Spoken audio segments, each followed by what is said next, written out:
La production ivoirienne de cacao sur la campagne 2015-2016 paie un lourd tribut à l'harmattan. Ce vent très sec et froid qui a sévi dans le pays a joué négativement sur les récoltes cacaoyères. L'harmattan a entraîné la déformation des fèves en les rendant plus acides que d'ordinaire. Résultat, la récolte a été faible sur la période 2015-2016 avec 1,6 million de francs CFA vendus contre 1,8 million de francs CFA sur la période précédente. On note à cet effet une diminution de 200 000 tonnes par rapport à l'exercice 2014-2015. Oui, effectivement, l'harmattan est un peu une cause collatérale du phénomène El Niño. Donc l'harmattan a forcément joué effectivement sur la récolte en période de température fraîche. Effectivement, les vergers sont moins productifs.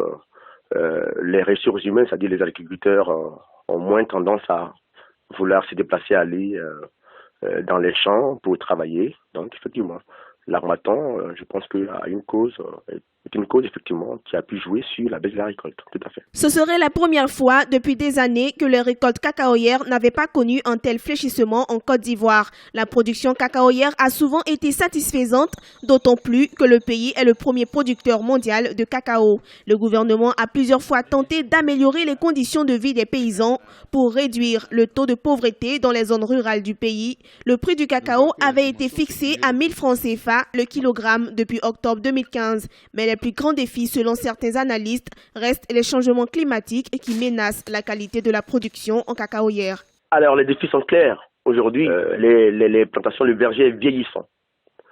Et donc, il faut un rajeunissement du verger. Le gouvernement ivoirien, effectivement, a fait ce qu'il pouvait faire. Là, il y a eu un relèvement du prix aux producteurs des 1000 francs CFA. Donc, on sent une volonté du gouvernement de faire en sorte que ces problèmes-là soient jugulés, soient adressés de façon efficace. Le cacao représente une importante source de devises pour la Côte d'Ivoire.